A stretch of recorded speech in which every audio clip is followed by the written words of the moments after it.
آقا محسن قرظی کتنی مشہور و معروف شخصیت ہے قرآن کے حوالے سے. یہ فرماتے ہیں کہ شب قدر کو اپنی حساب و کتاب کی رات قرار دے دینا چاہیے. حتیٰ کہ فرماتے ہیں کہ کتنی رقوم شرعیہ مجھے نکالنی ہے اس سال، اس بات کو بھی شب قدر میں متعین کرنا چاہیے. بلکہ کوشش کریں، اگر ممکن ہے، اس کا خاص طریقہ ہے فقہ اسلامی میں جو ابھی میں اپنی خدمت میں عرض نہیں کر سکتا، زیادہ تر کے تو علم میں بھی ہے، کہ خمس کی تاریخ بھی کوشش کریں کہ شب قدر ہی میں معین کریں. یعنی میں 23ویں شب میں مثلا خمس نکالوں گی.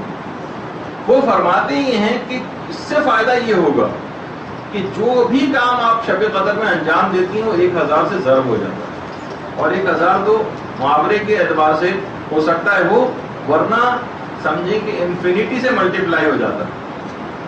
یعنی کچھ احساس ہی نہیں کیا جا سکتا، درک ہی نہیں کیا جا سکتا اس کا ثواب اور فائدہ کتنا ہوگا.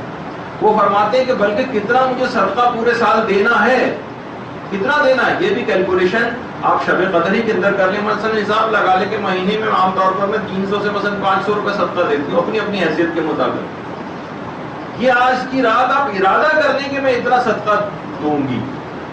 اسی طریقے سے کتنوں کی میں مدد کروں گی، یہ بھی آج کی رات بیٹھ کر ارادہ کریں، نیت کریں کہ میں اتنے افراد کی مدد کروں گی، کتنی کتابوں کا میں مطالعہ کروں گی، کتنے مسائل میں حاصل کروں گی اور یاد کروں گی، کسی نے مجھ کو تبلیغ کرنا ہے. غرض ہر نیک کام کا ارادہ آج کی رات آپ کر لیں، ہر نیک کام کا ارادہ. تو اس ہر چیز کا منصوبہ شب قدر کے اندر بنا. پروردگار 1000 سے ضرب دے دے گا. یعنی اگر 1 گھنٹہ عام زندگی میں آپ علم حاصل کرتی ہیں تو 70 سال کی عبادت کا ثواب دلواتا ہے، کہ جس میں دن میں روزے رکھے گا اور پوری رات عبادت میں بسر کی گئی. شب قدر میں گویا 1 گھنٹہ علم دین حاصل کرنے کے لیے وقف کرنا آپ کو 70,000 سال کی ایسی عبادت کا ثواب دلوائے گا جس میں تمام کے تمام دنوں میں روزے رکھے گئے اور راتیں عبادت میں بسر کی. 1 گھنٹہ فقط 70,000 سال. آپ سوچئے تو 70,000 کتنا ہوتا. کوئی مثلا مرد اب بھی اگر سوچے، اور خواتین بھی ویسے شریک تو ہو سکتی ہیں، عام طور پر خواتین جاتی بھی ہیں جہاں کسی کا انتقال ہوتا ہے ویسے پہنچ جاتی ہیں، لیکن تشییع جنازہ کے لیے ہر قدم پر 10 کروڑ یا 70 کروڑ گناہ معاف ہوتے ہیں. 10 کروڑ یا 70 کروڑ نیکیاں اس کے نامہ اعمال میں لکھی جاتی ہیں. 10 کروڑ یا 70 کروڑ درجات اس کے بلند ہوتے ہیں ایک ایک قدم کے بدلے. یہ نہیں کہ پورے جب تک کہ وہ دفن نہ کرتے، نہیں، ہر ایک ایک قدم کے بدلے. اور اس کا مطلب یہ کہ اگر یہ رات 1000 سے ملٹیپلائی ہوتے تو 70 کروڑ کو آپ 1000 سے ضرب دے دیں. میرے پاس تو کوئی کیلکولیٹر نہیں ہے ایسا کہ جو اس کا نتیجہ آپ کو دکھا سکے کہ کتنا زیادہ ثواب فقط نیت کرنے سے آپ کو حاصل ہو جائے گا. تمام یہ رات کو منصوبوں کی رات بنائیے، نیک کاموں کی لسٹ بنائیے کہ مجھے سال میں کیا کیا کرنا ہے. اتنا نامہ اعمال کو بھاری کر دے گا آپ کی منصوبہ سازی آج کی رات کہ آپ میدان قیامت میں اپنے پگڑے کو دیکھ کر حیران اور سرگردہ ہو جائیں گے کہ آخر یہ کس قدر ممکن ہے انسان باقاعدہ پہچانے گا نہیں کہ یہ میرے نامہ اعمال ہیں اتنے زیادہ، میں نے تو اتنے انجام نہیں دی. اسی طریقے سے مثلا اس رات کو اگر آپ کو 1 روپیہ بھی صدقہ دینا، 10 روپے صدقہ دینا، ایک غریب کو صدقہ دینا، اس کا معنی یہ کہ گویا 1000 غریبوں کو آپ نے صدقہ دے دیا یا نیت بھی کر لی. اسی طریقے سے مثلا کسی ایک شخص کو افطار کرانا، نیت کر لی کہ میں ایک کو افطار کراؤں گا، مثلا ایک کے معنی 1000 لوگوں کو افطار کرانا. یہ حرم امام رضا علیہ السلام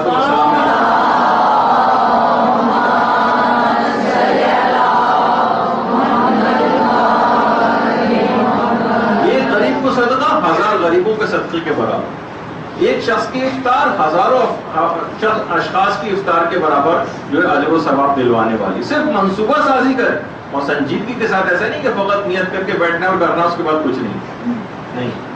تو آپ اندازہ کریں گویا یہ جتنے بھی افطار یہاں پر نظر آ رہی ہے آپ کو، یہ سب آپ کی طرف سے ہو، صرف اتنا سا صرف نیت کر لینے سے.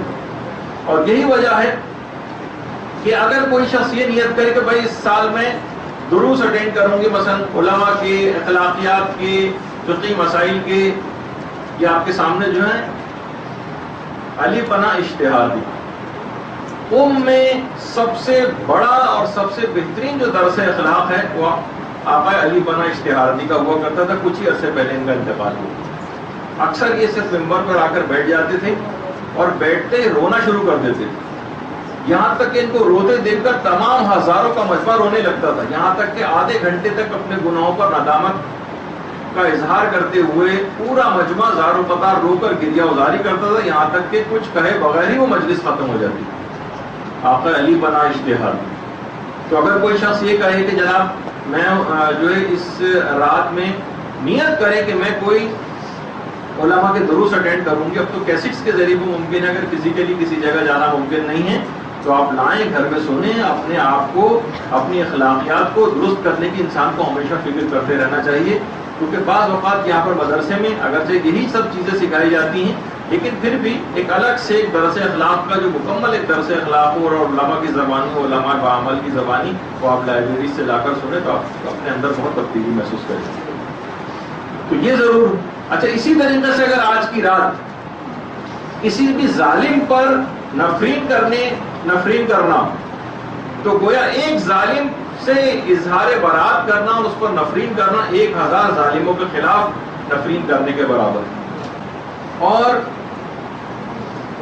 آپ یہ نیت کریں کہ روزانہ مثلا میں ایک تسبیح درود کی پڑھوں گی. درود خود ایک درود پڑھنے سے نامہ اعمال بھاری ہو جاتا ہے اور میزان کا جو پلڑا ہے وہ بالکل بھاری ہو جاتا ہے. تو آپ خود سوچیے کہ آپ پورے سال کا کوئی ارادہ کریں کہ جب بھی کبھی پیغمبر اسلام کا یا ائمہ اطہار کا نام آئے گا میں ضرور درود پڑھوں گی.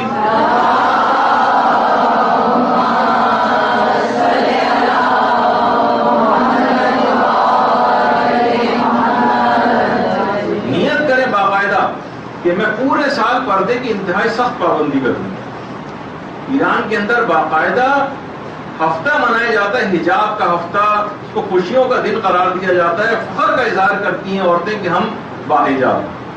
پورے سال کوئی موقع ایسا نہیں جانے دوں گی، کوئی شادی کی تقریب، کوئی ایسی تقریب نہیں ہوگی جس میں میں نامحرموں کے سامنے مثلا میک اپ کرنے. ابھی سے ہی نیت کر لیں کہ میں ایسا نہیں کروں. تو پھر آپ دیکھیے کہ پورے سال حجاب محجبہ ہونے کا اور حجاب کا جو ثواب ہے وہ کس طرح سے شب قدر میں 1000 یا انفینٹی سے ملٹیپلائی ہو کر آپ کو ملے گا. اسی طریقے سے نیت انسان کر لے کہ میں مریض کی عیادت کروں. یا عید اللہ شیخ جواد تبریزی ہیں جن کا بھی میں آگے چل کر ایک سلسلے میں کچھ ایک واقعہ میں بیان کرنے والا ہوں. میں مریضوں کی عیادت کے لیے جاؤں گی. میں چند ایک اہم مستحبات آپ کی خدمت میں پیش کر رہا ہوں تاکہ آپ کو فقط اس رات نیت کرنا، اور یہ فقط نیت کرنا ہی آپ کو اتنا عظیم ثواب دلوا دے گا کہ ہر آیت اللہ، جیسے کہ مشیخ محسن قراتی نے بھی فرمایا کہ ہر نیک کام کی منصوبہ بندی اس رات کرنی.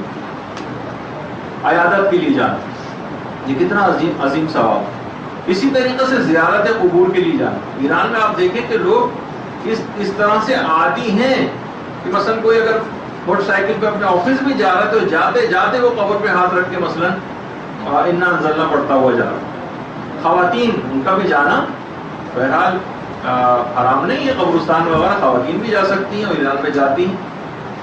تو اس طرح سے کوئی بھی نیت کر لی جائے. اور وہاں پر اتنا زیادہ مانوس ہیں لوگ کہ آپ دیکھ رہے ہیں کہ بچے جس جگہ پہ لیٹے ہوئے اطراف میں کیا ہے، قبور، قبریں، جو ہمارے یہاں کوئی تصور نہیں کر سکتا کہ قبرستان جسے کوئی منحوس یا چڑیل اور بھوتوں کی مثلا کوئی جگہ سمجھی جاتی ہے، وہاں پر اپنے بچوں کو لے جایا جائے، رات وہاں پر بسر کی جائے، بچے وہاں تکیہ لگا کے قبروں کے کنارے سو رہے ہیں، لیکن وہاں پر ہوتا ہے.